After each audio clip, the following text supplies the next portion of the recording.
Students, मैं आप लोगों को ये एग्जाम के बाद की पहली क्लास ले रही हूँ और इसमें आप लोगों को मैं लेसन 16 वन के मार्ग के क्वेश्चन आंसर समझाने जा रही हूँ, क्योंकि वन के मार्ग के जो व्याख्या थी और जो उसका शब्दार्थ है वो मैं आपको ऑलरेडी भेज चुकी हूँ। तो बच्चों, आप इसके क्वेश्चन आंसर्स को समझेंगे और फिर उसका आपको नोट्स मैं दूंगी। पहला है सवैये से। फर्स्ट क्वेश्चन है, नगर से बाहर निकलकर 2 पग चलने के बाद सीता की क्या दशा हुई। जैसे मैंने आपको अर्थ में बताया था कि सीता बहुत थक गई थी, उन्हें प्यास लग रही थी, उनके होठ सूख गए थे। तो जब सीता अपने घर से थोड़ी ही दूर चलती है तो वह थक जाती है और उन्हें क्या हो जाती है, यानी थकान महसूस होती है और वो बैठना चाहती है और ये कहते हैं कि हम आप पत्ते की जो कुटिया है वो कहाँ पर बनाएंगे। अब सेकंड क्वेश्चन, अब और कितनी दूर चलना है, पर्णकुटी कहाँ बनाएंगे, किसने किससे पूछा और क्यों। तो अब और कितनी दूर चलना है, तो उन्होंने किसने पूछा था, सीता जी ने भगवान राम से पूछा था कि अब हमें और कितनी दूर चलना है और हम पत्तों की कुटिया जो है वो कहाँ बनाएंगे। ठीक है, और क्यों पूछा था, क्योंकि वह थक गई थी, वो बैठना चाहती थी, आराम करना चाहती थी। राम ने थकी और आगे जाना नहीं चाहती थी। राम ने थकी हुई सीता की क्या सहायता की। आपने उसमें व्याख्या में सुना होगा कि राम जो थे वो सीता को बैठाते हैं और उनकी थकान दूर करने के लिए उनके जो पैरों में कांटे उनको धीरे धीरे निकालते हैं। दोनों सवैयों के प्रसंगों में अंतर स्पष्ट कीजिए। दोनों सवैये हमने पढ़े, उनको सवैया कहते हैं। दोनों सवैये दोनों हमने इसके पोर्शन पढ़े। तो ऊपर ये बताया गया है कि वह थक गई थी और वह पूछती है कि हम पर्णकुटी कहाँ बनाएंगे। मतलब वह अपनी व्याकुलता, अपने दुख जो है कि वन में जाने पर राम और सीता को क्या क्या दुख भोगना पड़ा, वह पहले सवैये में बताया गया है। और दूसरे सवैये में क्या बताया गया है कि राम और जो राम है वो सीता को बैठाकर उनके पैरों से कांटे निकालते हैं। तो सीता उनका यह स्नेह, उसका उनका यह प्रेम उसके प्रति देकर बहुत ही खुश होती है कि मेरे पति जो है वो मुझसे इतना स्नेह, इतना प्रेम करते हैं। पाठ के आधार पर वन के मार्ग का वर्णन अपने शब्दों में करो। वन में क्या क्या कठिनाइयां आती हैं, वन में रहने वाले लोग किन कठिनाइयों से गुजरते हैं, उनके बारे में हमें बताना है। कि वन में कांटे होते हैं तो उनमें यदि बिना चप्पल के, बिना कोई साधन के चलो तो पैर में कांटे चुभते हैं।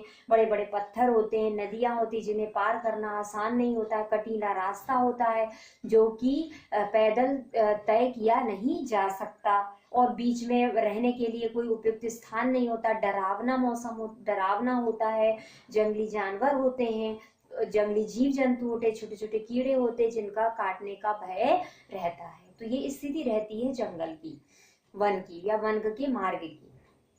ठीक है, इसके बाद हम आते हैं भाषा की बात पर, जिसमें है आपका लखी यानी देखकर, पोछी यानी पोंछ कर, धरी यानी रख कर और जानी यानी जानकर। ये ऑलरेडी मैं आपको मीनिंग में बता चुकी हूँ, है ना। तो अब हमें क्या करना है देखते हैं।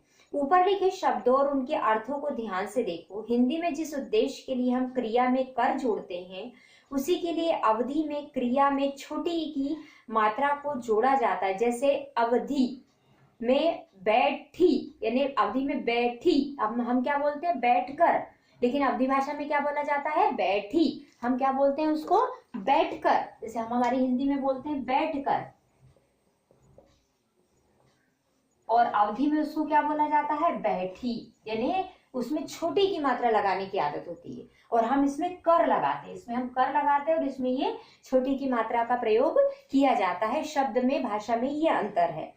बैठकर। तुम्हारी भाषा या बोली में क्या होता है, अपनी भाषा में ऐसे 6 शब्द लिखो, उन्हें ध्यान से देखो और कक्षा में बताओ। अब कैसे, खाकर, जाकर, पीकर, आकर, नहाकर, ये शब्द बोलते हैं ना।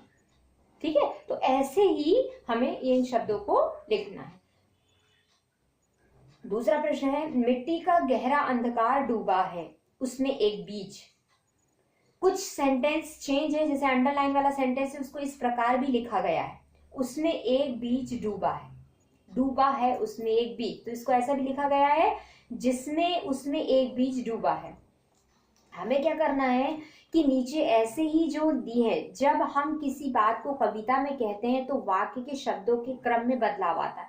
आपको मालूम है ना, जब हम इसको कविता में बोलेंगे तो है कहीं बीच में आ गया, कहीं बाद में आ गया, कहीं जो शब्द हम अपने हिंदी के उसमें सेंटेंस में, नॉर्मल लैंग्वेज में सेंटेंस में लिखते हैं, वह थोड़ा सा कविता के रूप में चेंज हो जाता है ना। तो ऐसे ही यहाँ पर जो हमने ये सवैये पढ़े उसमें थोड़ी सी भाषा चेंज है, तो हमें उनको क्या करना है, अपनी भाषा में व्यक्त करना है कि हमें कैसे लिखना है उनको, ठीक है। जैसे छाह धरीक है ठाड़े, हवे ठाड़े, अवधी भाषा में ऐसा है वो, झांक घरीक हवे ठाड़े, है ना। तो उसका अर्थ क्या होता है कि छाया में एक घड़ी खड़ा होकर, हम हिंदी में ऐसा कहेंगे और अवधी में काव्य के रूप में ऐसा लिखा गया है, ठीक है, काव्य के रूप में ऐसा लिखा है, और जो नॉर्मल हिंदी लैंग्वेज में उसमें हम इस तरह कहेंगे। तो कुछ नीचे ऐसे दिए हुए हैं, पुड़ते निकसी रघुवीर बधु, है ना, पुटी सूख गए मधुराधर वे, यानी कि सुंदर होठ सूख गए, बैठी विलंब लो कंटक काढ़े, थोड़ी देर बैठकर कांटे निकालने लगे, पर्णकुटी करीहो कित हवे, पर्णकुटी कहाँ बनाएंगे, है ना। तो मैं आपको ये नोट्स के द्वारा आपको समझाऊंगी, ओके। तो नेक्स्ट उसमें मैं आप लोग को इसके नोट्स दूंगी।